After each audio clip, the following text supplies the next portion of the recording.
सेहतनामा।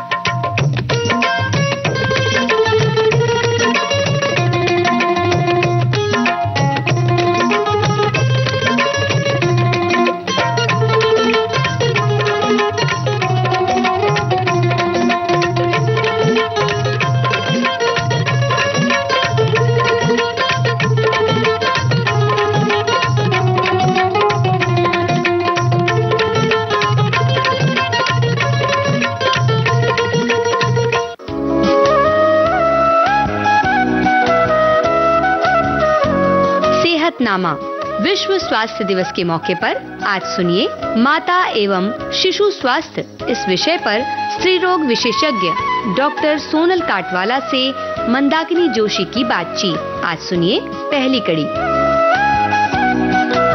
नमस्कार, सेहतनामा में आप सभी का स्वागत है। मैं हूं आपके साथ मंदाकिनी जोशी। आप सभी को मेरा नमस्कार। श्रोताओं, आज वर्ल्ड हेल्थ डे है, यानी विश्व स्वास्थ्य दिवस, और कहा भी गया है हेल्थ इज वेल्थ। अपने स्वास्थ्य का हमें पूरा ख्याल रखना चाहिए।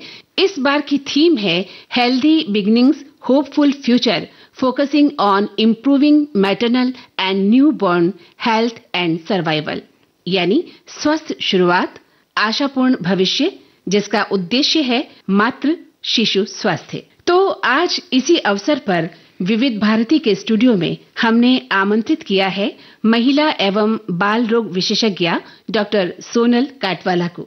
डॉक्टर सोनल, आपका विविध भारती के स्टूडियो में तहे दिल से स्वागत है। धन्यवाद। आज हम आपसे स्वास्थ्य से जुड़ी बातें करेंगे और उन समस्याओं पर चर्चा करेंगे जो खास तौर से गर्भवती स्त्रियों के सामने आती हैं। तो सबसे पहले हम आपसे ये जानना चाहते हैं कि जब एक स्त्री गर्भवती होती है, ठीक उससे पहले जब वो गर्भ धारण करने की ओर अग्रसर होती है, यानी प्रसव से पहले महिलाओं को क्या-क्या सावधानियां रखनी चाहिए और किस तरह का चेकअप डॉक्टर के पास जाकर करवाना चाहिए? जनरली महिलाओं को जब भी प्रेगनेंसी प्लान करते हैं, उसके पहले एटलीस्ट कम से कम 3 महीने पहले एक डॉक्टर से रूटीन चेकअप करना जरूरी है, जिससे उनमें प्रेगनेंसी लेने की क्षमता अच्छी है या नहीं वो जानकारी मिल सके, और मेन थिंग उनका खुद का स्वास्थ्य कितना अच्छा है वो भी जानकारी मिल सकती है।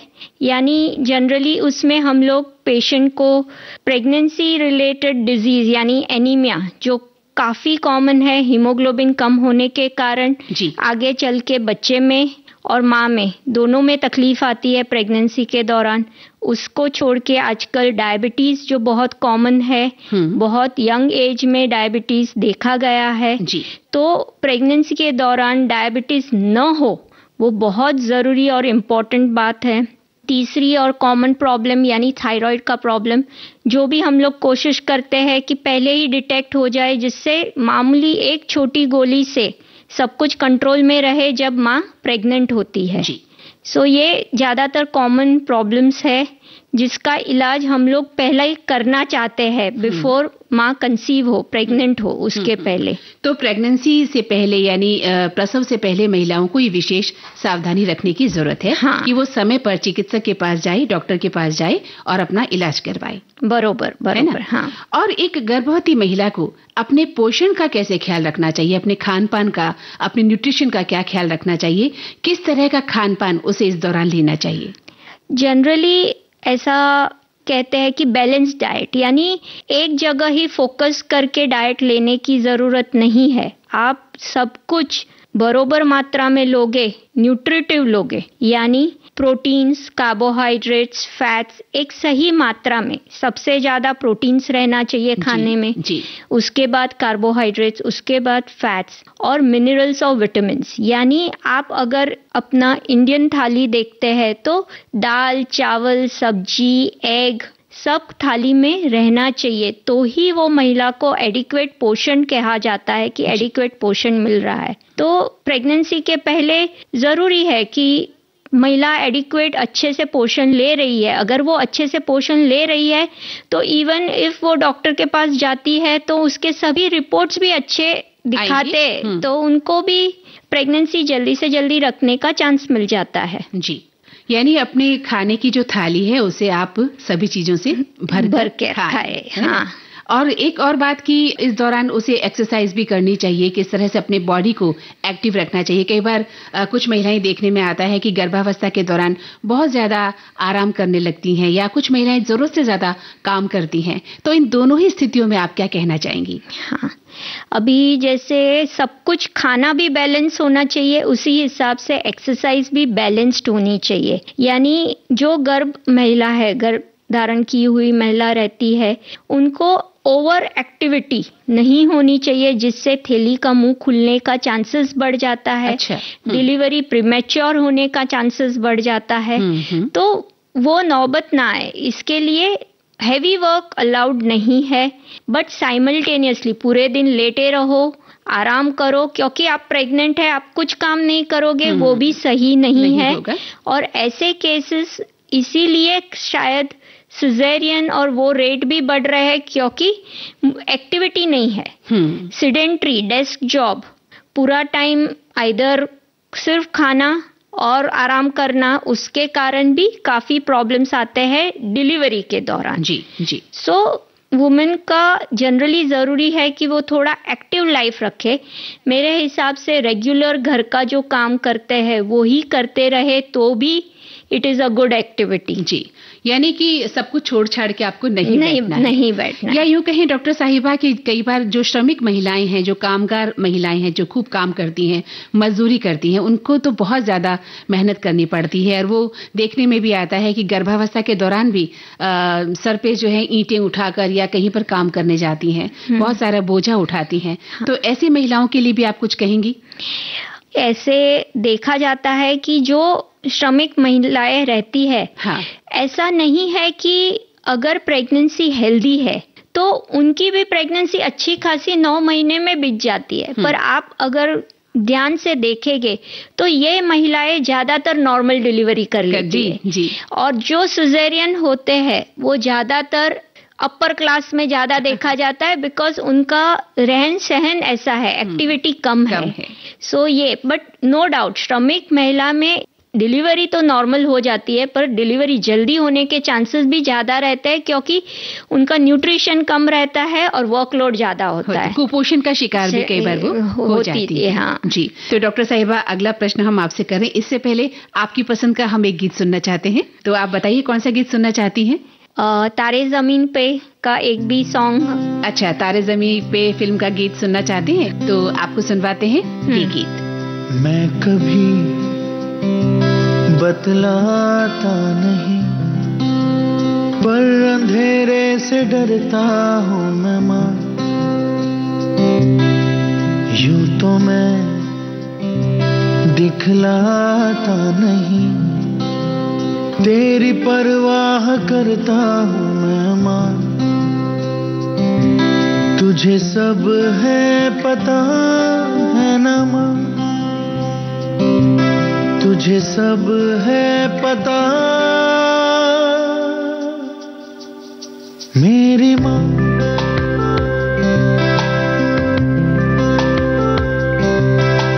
भीड़ में यूं ना छोड़ो मुझे, घर लौट के भी आना पाऊँ माँ।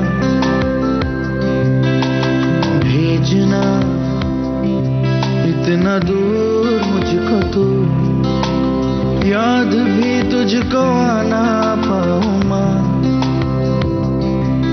क्या इतना बुरा हूँ मैं माँ, क्या इतना बुरा मेरी माँ।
देता नहीं, पर मैं सहम जाता हूँ माँ। चेहरे पे आने देता नहीं, दिल ही दिल में घबराता हूँ माँ। तुझे सब है पता है ना माँ, तुझे सब है पता मेरी माँ।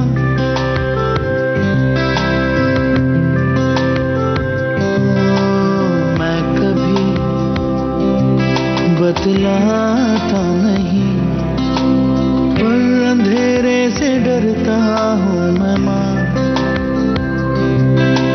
यूं तो मैं दिखलाता नहीं, तेरी परवाह करता हूँ मैं माँ। तुझे सब है पता है ना माँ, तुझे सब है पता मेरी माँ।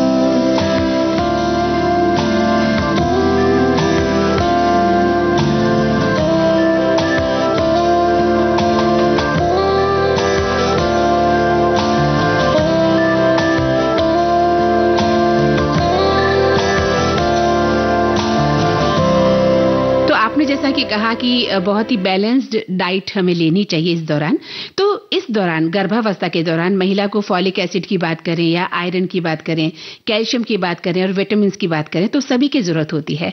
तो आप हमें थोड़ा सा सरल शब्दों में ये बताइए कि ये सभी तत्व हमें किन किन खाद्य पदार्थों में मिल सकते हैं, या खाद्य पदार्थों के अलावा सप्लीमेंट्स लेने की जरूरत भी महिलाओं को कब कब पड़ती है, खास तौर से गर्भावस्था के दौरान। हाँ, जनरली ये सभी सप्लीमेंट्स जो डॉक्टर देते हैं वो लेना जरूरी है। अपने को खाने में वो थोड़े कम मात्रा में मिलते हैं, पर प्रेगनेंसी के लिए उतनी मात्रा कम है, तो अपने को एक लेवल जो प्रेगनेंसी के लिए चाहिए वो मेंटेन करने के लिए अपने को सप्लीमेंट्स लेने ही चाहिए जी। उसमें से सबसे पहला आता है फॉलिक एसिड, जो हम लोग जनरली प्रेगनेंसी के पहले चालू कर देते हैं।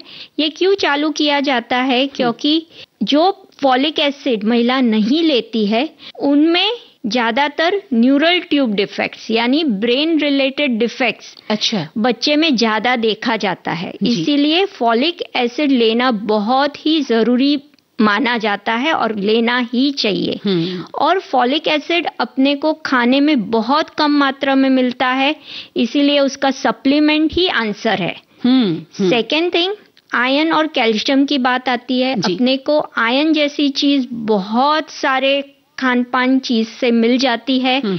जैसे अगर आप वेजिटेबल्स देखो तो ग्रीन लीफी वेजिटेबल्स, ये कॉमन डायलॉग है, पालक है, मेथी है, ये सब में आयरन ज्यादा रहता है। कैरेट है, बीट है, ये मैं सिर्फ वेजिटेबल्स की बात कर रही हूँ। उसके बाद आप एप्पल है।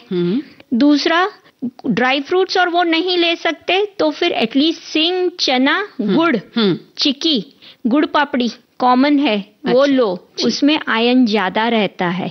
तो ये सब आयरन रिच फूड खाना, ragi is a good, nachni is a good source, egg, fish, meat is a good source.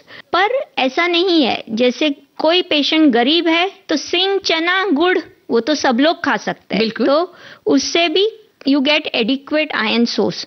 अभी इतना आयरन सोर्स फिर भी कम है, तो अपने को आयरन सप्लीमेंट देना पड़ता है। वो सिर्फ एक बार लेना है दिन में, तो that would be helpful. Second thing is calcium. जो भी कैल्शियम हम लोग खाने में मिल सकता है वो मोस्टली डेयरी प्रोडक्ट्स में रहता है। अच्छा, सो डेयरी प्रोडक्ट्स ज्यादातर लेना चाहिए, यानी दही, छाछ, दूध, पनीर, वो चीज में कैल्शियम आसानी से मिल जाता है। पर फिर भी अगेन उसका सप्लीमेंट जरूरी रहता है, क्योंकि वो सप्लीमेंट एडिक्वेट लेवल तक पहुंचा देता है अपना कैल्शियम। जी, so that is how the diet should be. जी, तो आपने जैसा कि बताया कि ये इस तरह से आप अपने डाइट को पूरा कर सकते हैं। अब हम आपसे बात करना चाहेंगे कि गर्भावस्था के दौरान कुछ महिलाएं बहुत ज्यादा खाना पसंद करती हैं, कुछ महिलाओं को खाने की आदत भी होती है, फूडी होती हैं, तो किस तरह का खाना खाना चाहिए और किस तरह का खाना खाने से इस दौरान खासतौर से महिला को बचना चाहिए, इस बारे में? जनरली प्रेगनेंसी के टाइम लोगों को क्रेविंग्स बहुत होती है। चॉकलेट्स खानी है, केक खानी है, और जनरली देखा जाए तो क्रेविंग्स भी ऐसी चीज की होती है जो हेल्दी नहीं होती है।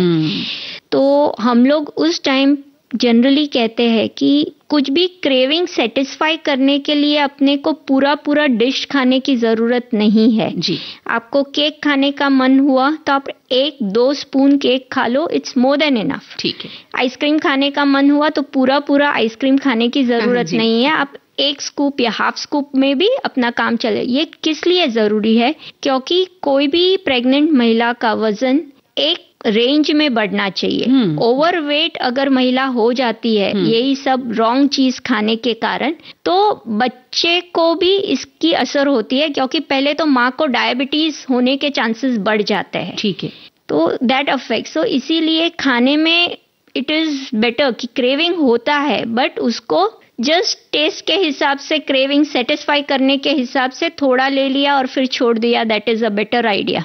जी, ऐसा नहीं है कि आपने जरूरत से ज्यादा खाया और अपनी इच्छा को पूरा किया, वो आपकी सेहत को भी नुकसान पहुंचाता है। बराबर। आप बता रही थी कि क्या खाना चाहिए और क्या नहीं खाना चाहिए। तो कई बार क्या होता है कि गर्भावस्था के दौरान ज्यादा खाने से या कम खाने से गर्भवती महिला का वजन या तो बहुत ज्यादा बढ़ जाता है, बहुत वेट गेन कर लेती हैं वो, या फिर बहुत दुबली हो जाती हैं। इसके क्या कारण हो सकते हैं और इससे कैसे बचा जा सकता है? जनरली क्या रहता है कि ज्यादातर महिलाएं वजन गेन नहीं कर पाती है क्योंकि वो राइट चीज खाती नहीं है। हाँ। प्रोटीन एक ऐसी चीज है जो प्रेगनेंसी में अच्छी है, और वो प्रोटीन वाला जो खाएंगे उससे बच्चे को भी फायदा होगा, उससे माँ का वजन भी बहुत ज्यादा नहीं बढ़ता है। पर जो लोग ज्यादातर फैटी फूड या पैक्ड फूड या फिर जंक फूड ज्यादा खाते हैं जिसमें फैट ज्यादा रहता है, पर फैट ज्यादा रहने से वजन बहुत गुना बढ़ जाता है और उसका फायदा बच्चे को होता भी नहीं है और माँ को भी नुकसान ही होता है। तो जनरली हम लोग जो प्रेग्नेंट वुमेन होते हैं उनको वजन बढ़ने के लिए पूरा बैलेंस डाइट लो और उसमें प्रोटीन थोड़ा ज्यादा लो।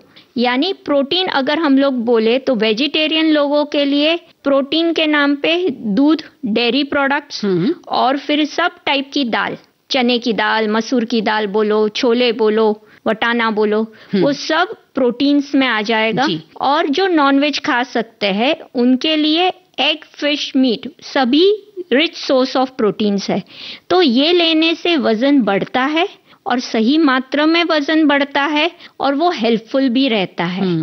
बट जिसका वजन सिर्फ कार्बोहाइड्रेट्स यानी शुगरी पदार्थ से बढ़ता है या फैट से बढ़ता है, ऐसी औरतों में 6वें महीने पे जब ब्लड टेस्ट होता है तो डायबिटीज आने का चांसेस बहुत बढ़ जाता है।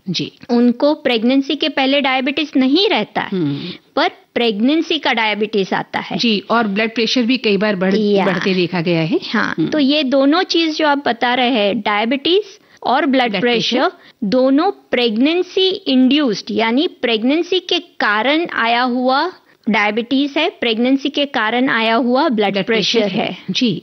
तो इससे बचना चाहिए, खाने में वही चीजें खाई जाए जो आपके मोटापे को नहीं बढ़ाए, वेट गेन नहीं करे या फिर आप कुपोषण का शिकार नहीं हो। इस तरह की डाइट आपको, और खासतौर से हम तो कहेंगे कि आप जब जिस डॉक्टर के पास जा रही हैं उसी से आप डाइट भी प्लान कर लें कि मुझे किस तरह का भोजन करना चाहिए। बरोबर। तो चलिए अब एक गीत सुन लिया जाए।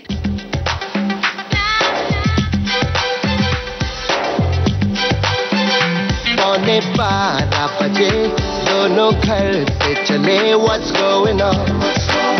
What's going on?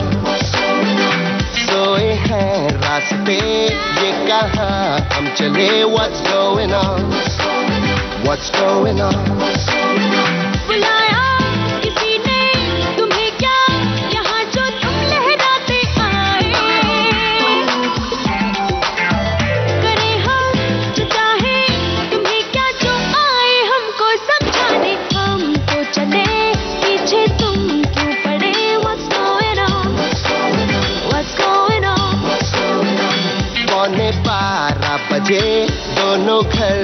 चले What's going on? What's going on?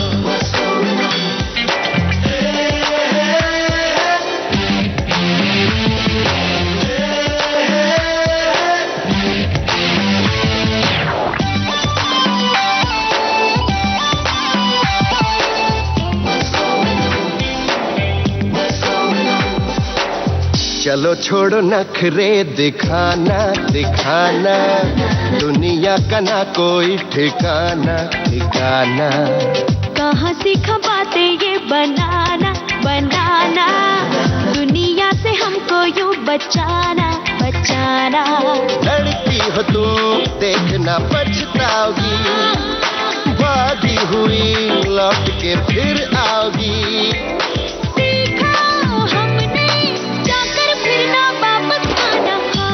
चले पीछे तुम क्यों पड़े? What's going on? What's going on? 11:15 बजे दोनों घर से चले What's going on? What's going on?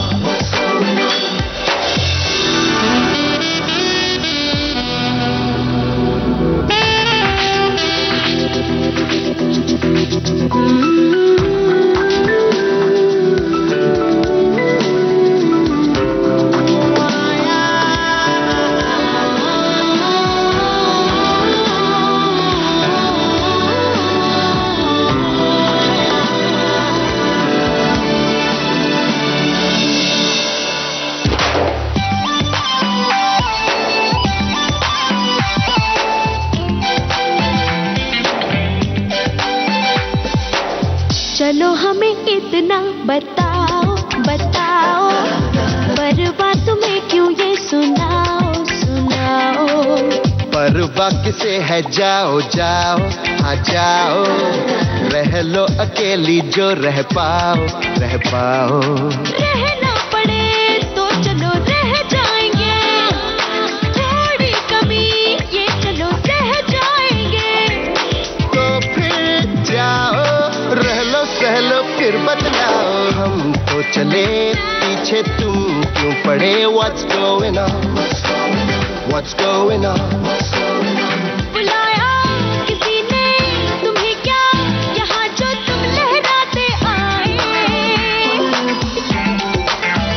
करे हम जो चाहे तुम्हें क्या, जो आए हमको समझाने। हम तो चले पीछे तुम क्यों पड़े? What's going on? What's going on? 12:15 बजे दोनों घर से चले What's going on?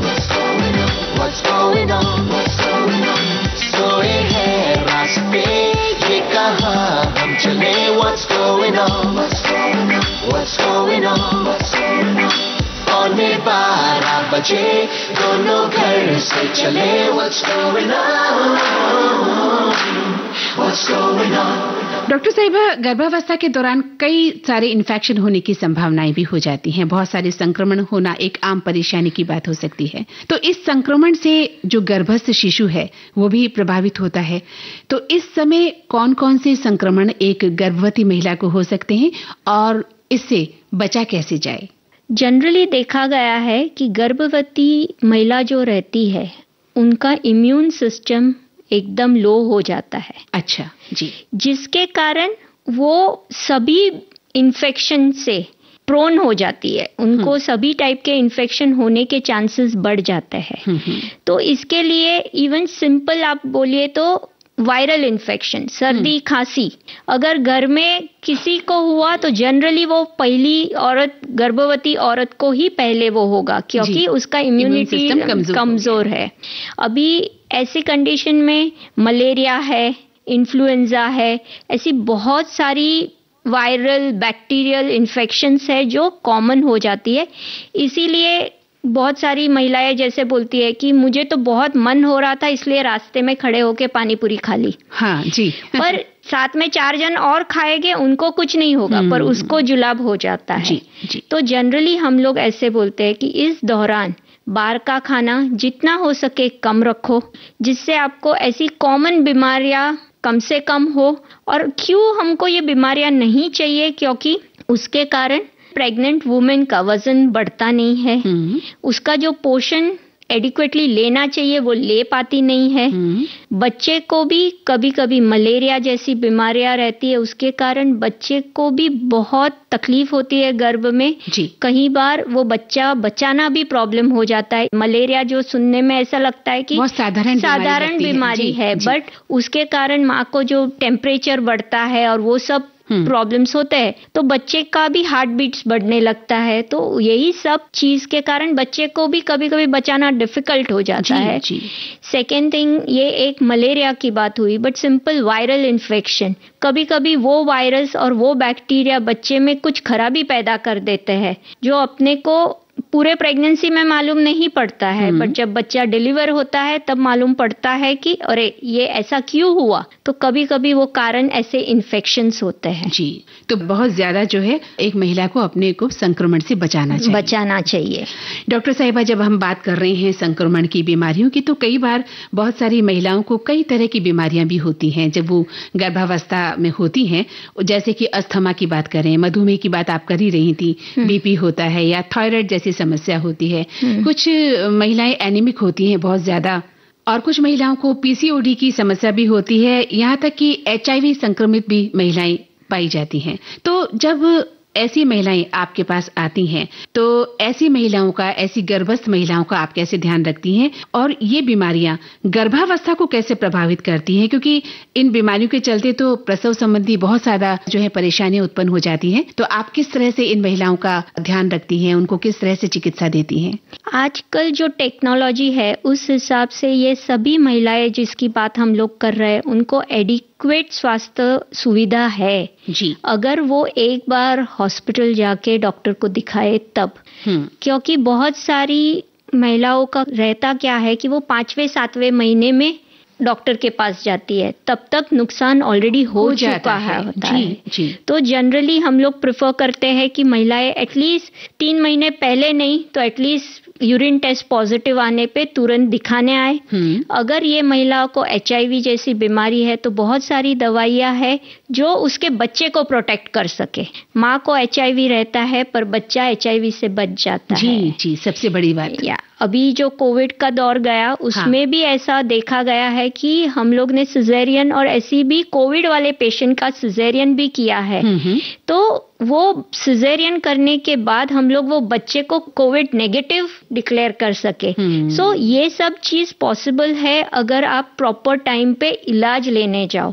अगर डायबिटीज है माँ को तो उस टाइम पे एक बात बहुत जरूरी है कि पहले 3 महीने में अगर उसका डायबिटीज कंट्रोल में नहीं है तो वो बच्चे को बहुत सारी स्ट्रक्चरल डिफॉर्मिटीज हो सकती है। यानी उसके ब्रेन डेवलपमेंट में प्रॉब्लम होता है। कभी कभी आपने फटे हुए होठ का तलवा देखा, तो वो भी प्रॉब्लम्स इसके कारण होते हैं। कभी कभी वो बच्चे के हाथ पैर में प्रॉब्लम आ जाता है। ये सब डायबिटीज, हार्ट जैसे ऑर्गन में भी प्रॉब्लम आता है।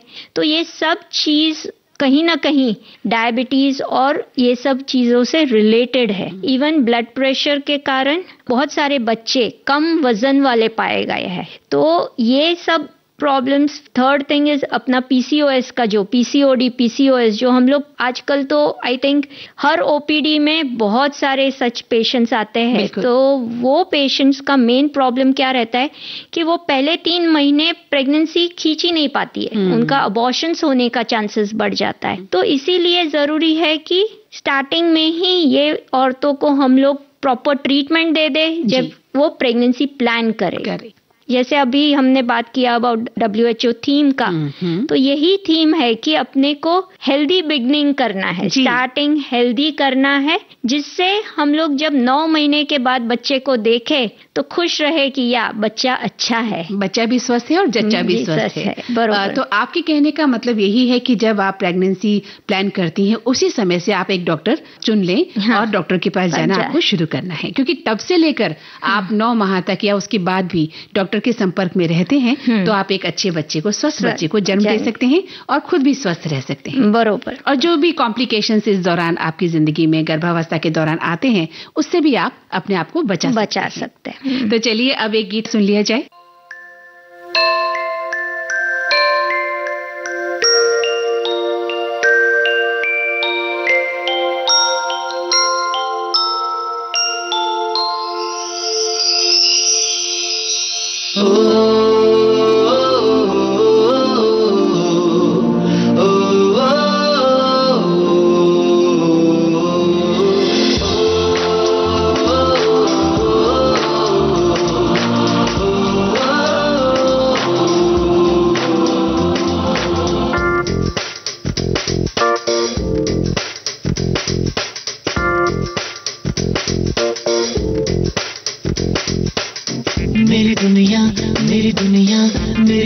खुशियाँ तू ही रे, मेरी खुशियाँ, मेरी खुशियाँ, मेरी खुशियाँ तू ही रे।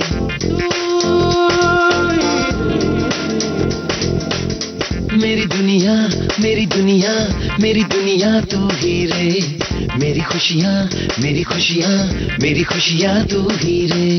रात दिन तेरे लिए सजदे करूं, दुआएं मांगू रे, मैं यहाँ अपने लिए रब से तेरी बनाए मांगू रे।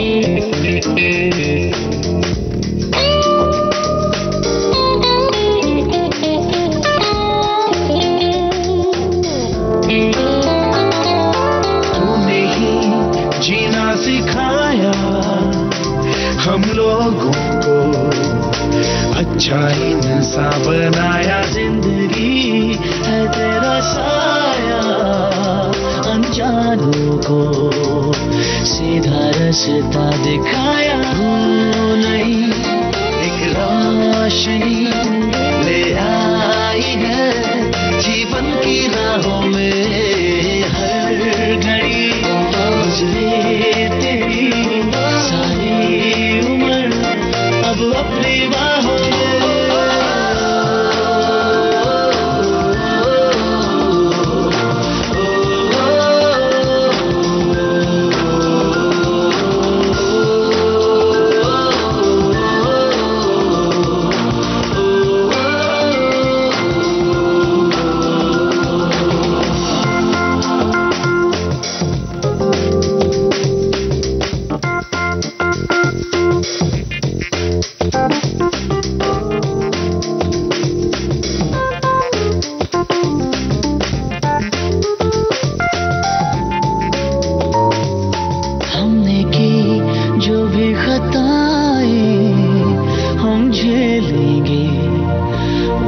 सारी सजा भी हमने की, जितनी जफाएं हम उनसे भी अब करेंगे वफा भी।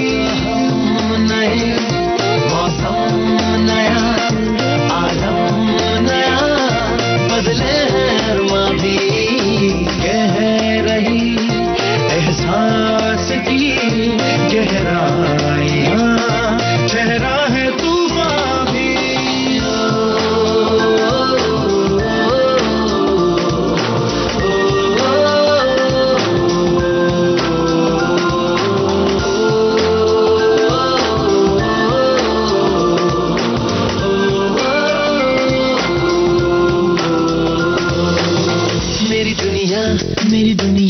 मेरी दुनिया तू ही रे, मेरी खुशियाँ, मेरी खुशियाँ, मेरी खुशियाँ तू ही रे। रात दिन तेरे लिए सजदे करूं, दुआएं मांगू रे, मैं यहाँ अपने लिए रब से तेरी बनाए मांगू रे।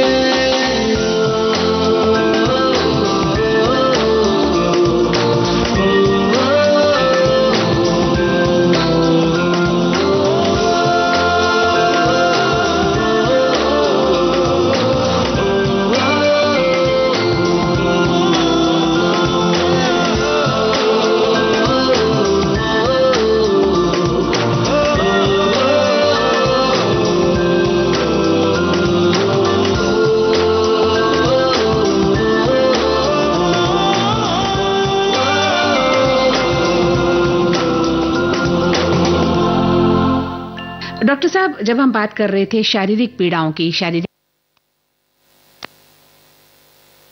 मानसिक तनाव का शिकार हो रहे हैं हम लोग। तो जब बात प्रेगनेंसी की चल रही है तो प्रेगनेंसी में बहुत सारी दिक्कतों का सामना करना पड़ता है एक महिला को। उसके शरीर के साथ साथ उसका दिमाग भी प्रभावित होता है। अगर हम डिलीवरी से पहले की बात करें या डिलीवरी के दौरान की बात करें, प्रेगनेंसी के दौरान की या उसके बाद की बात करें, ये तीनों ही समय ऐसे होते हैं जब वो अपने मानसिक स्वास्थ्य के प्रति उसे जागरूक रहना बहुत जरूरी होता है ताकि वो उसे स्वस्थ बना सके। तो आप क्या सुझाव देंगी कि एक गर्भवती स्त्री अपने मानसिक स्वास्थ्य को अधिक मजबूत कैसे बना के रख सकती है? अभी इसमें हम लोग प्रेगनेंसी को पूरे 3 सेक्शन में बांट देते हैं। सपोज पहले तो जरूरी है कि जो भी लेडीज प्रेग्नेंट होने का विचार कर रही है वो प्लान्ड प्रेगनेंसी होना चाहिए, यानी प्रेगनेंसी कभी भी एक्सीडेंटल प्रेगनेंसी नहीं होना चाहिए, जिससे वो महिला भी एकदम प्रिपेयर्ड है कि मुझे प्रेगनेंसी चाहिए। और उसमें बहुत बड़ा रोल प्ले करता है एज। कभी कभी प्रेगनेंसी हम लोग 18 साल 20 साल बहुत कम उम्र में, जब लड़की भी मैच्योर्ड नहीं हुई होती है तब प्रेगनेंसी आ जाती है जी। उसको मालूम ही नहीं पड़ता है कि क्या करना है, तो उसका एंड तो कंफ्यूजन ही होता है। तो वैसे ही स्टार्टिंग में ही अगर वो प्रिपेयर्ड है तो वो ज्यादा अच्छे से वो प्रेगनेंसी ले सकती है और उसमें आए हुए प्रॉब्लम्स भी अच्छे से हैंडल कर पाती है।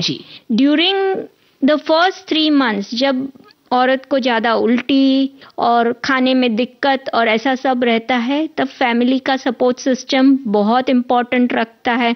ज्यादातर ऐसा रहता है कि ये खाओ वो खाओ, बट जनरली हम लोग इस टाइम 3 महीने तक सभी औरतों को बोलते हैं आपको जो अच्छा लगे वो खाओ। जरूरी नहीं है कि आप प्रेग्नेंट है यानी आप डबल खाओ, क्योंकि आप वॉमिट ही कर डालोगे वो। तो बेटर है आप अपने को जो ठीक लगे उस हिसाब से खाओ। 1-2 चीज रहती है जो हम लोग बोलते हैं वो अवॉइड करो जी। तो जनरली उसमें फैमिली सपोर्ट सिस्टम अच्छा लगता है। 3-4 महीने में सब महिलाएं सेटल होने लगती है, वॉमिटिंग और वो सब बंद हो जाता है, वो लोग प्रेगनेंसी एंजॉय कर पाते हैं ड्यूरिंग दैट टाइम। उसके बाद जब डिलीवरी का नजदीक टाइम आता है तो वो एक टेंशन आता है कि अभी मैं कैसे करेगी, मैं कैसे डिलीवर कर पाएगी जी। बट उसी टाइम जो बड़े बुजुर्ग रहते हैं, जो एक्सपीरियंस रहते हैं इसके बारे में, उनसे बातचीत करने से उनका माइंड क्लियर होता है, उनको समझ में आता है कि ये क्या होने वाला है। और आजकल इवन क्लिनिक और ऐसे उसमें हम लोग एक लेक्चर सिस्टम अरेंज करते हैं इन महिलाओं के लिए, जिनको दिखाया जाता है कि डिलीवरी प्रोसेस ऐसे होता है। अच्छा जी। यहाँ पे अगर जरूरत पड़ा तो फोर्सेप्स वैक्यूम लगाया जा सकता है, ऐसे मोड पे सिजेरियन होता है, वो सब जानकारी महिला को पहले दी जाती है जिससे वो मेंटली प्रिपेयर्ड होती है जी। और जब बात डिलीवरी के बाद आती है तब ज्यादातर आजकल जो लेडीज लोग रहते हैं वो वर्किंग वुमेन रहती है। वही मैं पूछना चाह रही थी कि जो वर्किंग वुमेन है उनके लिए आप क्या खास सुझाव देंगी?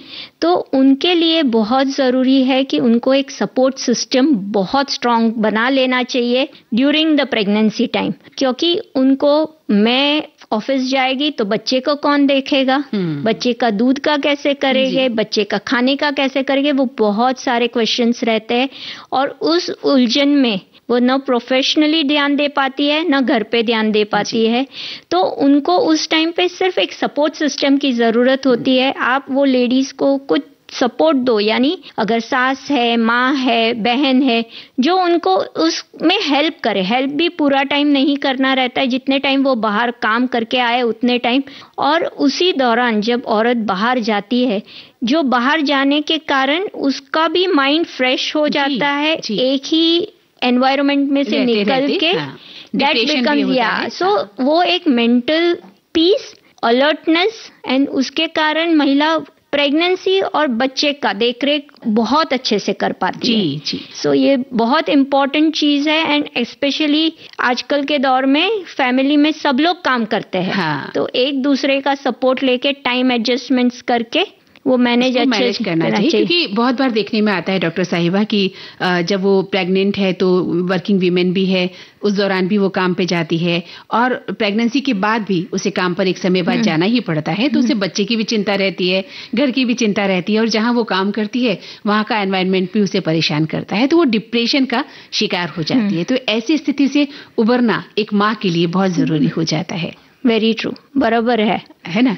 तो यही जरूरी है कि उस टाइम पे हम लोग उसको इतना अच्छा सपोर्ट सिस्टम दे, एंड वो सपोर्ट सिस्टम उसको सिर्फ 2-3 साल तक लगता है। उसके बाद जब बच्चा भी बड़ा हो जाता है तो सब कुछ मैनेज हो जाता है। तो चलिए अब एक गीत आपकी पसंद का सुन लिया जाए। इतनी शक्ति हमें देना दाता। बहुत ही सुंदर गीत सुनना चाहती है और वाकई माँ को इस समय बहुत शक्ति की जरूरत होती है। जरूर जरूर। तो अंकुश फिल्म का ये गीत हम आपकी पसंद पर सुनते हैं। आइए सुनते हैं ये गीत।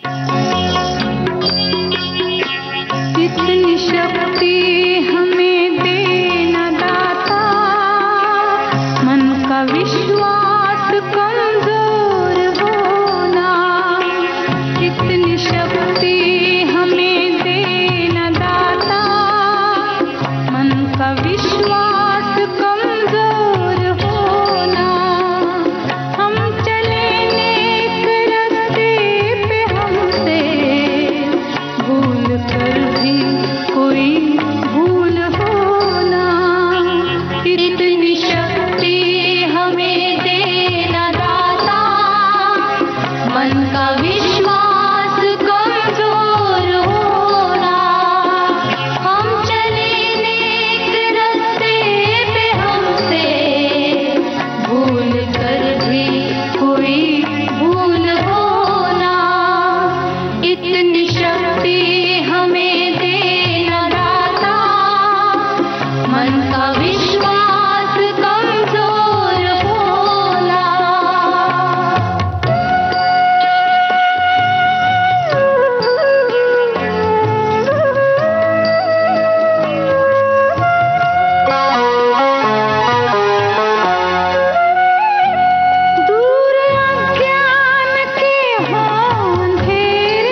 वाकई डॉक्टर साहिबा, जब एक स्त्री गर्भवती होती है, एक महिला गर्भ धारण करती है, तो उस समय उसके भीतर और बाहर दोनों तरफ शक्ति का होना बहुत जरूरी है। उसे एक जो कहते हैं ना मेंटल स्ट्रांग होना बहुत जरूरी हो जाता है फिजिकल स्ट्रांगनेस के साथ साथ। तो ये गीत शायद हमें बहुत सपोर्ट करता है ऐसे समय में। बरोबर है। रियली ये गीत का मीनिंग की नारी एक शक्ति है जी, और वही ये इतना सारा चेंजेस लाइफ में पास कर सकती है। बिल्कुल, बहुत सही बात कही है आपने। और अब हम बात करते हैं उन नवजात शिशु पर जो थोड़े समय बाद संसार में आने वाला है। तो गर्भवती महिला को अपने गर्भस्थ शिशु की देखभाल किस तरह से करनी चाहिए? जब वो पेट में होता है एक शिशु, तब उस दौरान किस तरह की देखभाल एक महिला को करनी चाहिए और किस तरह से चिकित्सक से सलाह मशवरा करते रहना चाहिए? जैसे अभी इतनी देर तक हमारी जो बातें हुई, दो चीज बहुत इम्पोर्टेंट है। एक mental health of the women, वो बहुत इम्पोर्टेंट है। न्यूट्रिशन, खान पान अच्छा रखो और अपने डॉक्टर को टाइम टू टाइम चेकअप के लिए जाओ, जिससे कुछ भी बीमारी या कुछ भी चीज बरोबर लाइन पे नहीं है, डॉक्टर को भी वो मौका मिलता है उस टाइम पे वो करेक्ट करने का, जिससे डिलीवरी के पहले माँ तंदुरुस्त हो। उसका बड़ा बड़ा एग्जाम्पल यही है कि अगर माँ में खून की कमी पाई जाती है तो हम लोग जनरली वो डिलीवरी के पहले, डिलीवरी का 1 महीना, लास्ट 1 महीना बाकी रहता है, तब जनरली डॉक्टरों का ध्यान कि उसका हीमोग्लोबिन अच्छा होना चाहिए, जिससे कम से कम तकलीफ अपने को डिलीवरी के टाइम मिले। तो ये सबसे बहुत बड़ी बात है। और अपने देश में हीमोग्लोबिन की कमी काफी देखी गई है, क्योंकि जो ब्लड प्रेशर है, डायबिटीज है, थायराइड, वो अभी तक तो सेटल हो चुके होते हैं, पर जो सेटल नहीं होता है वो हीमोग्लोबिन है। कितना लगभग होता है एक गर्भवती स्त्री का और कितना होना चाहिए? कम से कम 10 ग्राम हीमोग्लोबिन होना ही चाहिए। नॉर्मल रेंज देखे तो 12 से 13 है, पर 10 तो होना चाहिए, क्योंकि चाहे नॉर्मल डिलीवरी हो या सिजेरियन हो, कुछ अमाउंट ऑफ ब्लड लॉस होने ही वाला है। पर अगर पहले से ही महिला का हीमोग्लोबिन 8 या ऐसा रहा और ब्लड लॉस हुआ तो महिला की कंडीशन क्रिटिकल हो जाती है। और उसी टाइम हम लोग जो देखते हैं मैटरनल मोर्टेलिटी, वो बढ़ने का चांसेस बहुत हाई हो जाता है। मेजॉरिटी कारण इज ब्लड लॉस। तो इससे बचना बहुत जरूरी है। तो एक गर्भस्थ महिला को हीमोग्लोबिन बढ़ाने के लिए किस किस तरह के खाद्य पदार्थ लेते रहने चाहिए पहले से? उसे अपने प्रति किस तरह से सिक्योर रहना चाहिए? जैसे बताया गया कि आयरन रिच फूड वो ही हीमोग्लोबिन बढ़ाएगा। अच्छा, तो जो पहले अपनी बात हुई कि आयरन रिच खाना, जैसे ग्रीन लीफी वेजिटेबल्स है, सिंग चना है, गुड़ है, ड्राई फ्रूट्स है, एप्पल है, कैरेट है, रागी है, नाचनी है, वो ज्यादा लो। आप देखो कि आप दिन में एटलीस्ट 2 फ्रूट खा रहे हो, एक आध बार अच्छा खासा बीट डाल के सूप बनाया गया है जो आप ले रहे हो, जिसके कारण हीमोग्लोबिन बढ़ता है। और जनरली हम लोग प्रेगनेंसी में कम से कम 2 या 3 बार हीमोग्लोबिन चेक करते हैं, क्योंकि 6वां महीना वो पीरियड है जहां हीमोग्लोबिन कम होता है। तो उस टाइम पे ये देखना जरूरी है कि जो औरत 13 ग्राम हीमोग्लोबिन से आई थी उसका कम होके 11-12 हुआ है तो वो अच्छा है। लेकिन अगर 10 से कम हो जाता है तो चिंता का विषय रहता है। और जब 9वें महीने तक वो बढ़ता नहीं है तो फिर इंजेक्शंस का भी सहारा लेना पड़ता है। अच्छा। और मेन थिंग, खून बढ़ाने के लिए आप अपनी दवाइयाँ अच्छे से लो, बहुत बहुत जरूरी है। बिकॉज बहुत सारी औरतों को दवाई तो लिखी जाती है लेकिन वो लेती नहीं है। और ये सब दवाइयाँ गवर्नमेंट हॉस्पिटल में फ्री ऑफ कॉस्ट मिलती है। तो अगर आप अफोर्ड नहीं कर पाते तो एटलीस्ट आप गवर्नमेंट हॉस्पिटल में जाओगे तो आपको फ्री ऑफ कॉस्ट मिल जाएगी, पर आप दवाई तो लो ड्यूरिंग प्रेगनेंसी। ये बहुत जरूरी है, जिसकी लापरवाही हम अक्सर देखते हैं महिलाओं में। और घर वाले भी ध्यान नहीं रखते हैं। कई बार इस तरह का होता है कि महिला तो लापरवाह है ही, उसके घर वाले भी लापरवाह होते हैं और वो दवाई लेने से कतराती है तो उसको सपोर्ट सिस्टम स्ट्रांग मिलता नहीं है। बरोबर। एक तो उसमें एक इम्पॉर्टेंट बात है कि माँ ही होती है, तो माँ को ये ध्यान रखना ही है कि मैं दवाई बरोबर से लूं, क्योंकि मुझे मेरा बच्चा तंदुरुस्त चाहिए, तभी वो स्वस्थ शिशु को जन्म दे सकती है। बरोबर। पर फैमिली पीपल का रोल इसमें सिर्फ इतना आता है कि टाइम पे उनको देखो कि एटलीस्ट वो ले रहे हैं या नहीं, और टाइम से आप उनको दवाई खरीद के लाके दे रहे हैं कि नहीं। बिल्कुल सही कहा आपने, बहुत महत्वपूर्ण बात कही डॉक्टर साहिबा। तो चलिए अब एक गीत सुन लिया जाए।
सेहतनामा में विश्व स्वास्थ्य दिवस के मौके पर आप सुन रहे थे माता एवं शिशु स्वास्थ्य विषय पर स्त्री रोग विशेषज्ञ डॉक्टर सोनल काटवाला से मंदाकिनी जोशी की बातचीत की पहली कड़ी।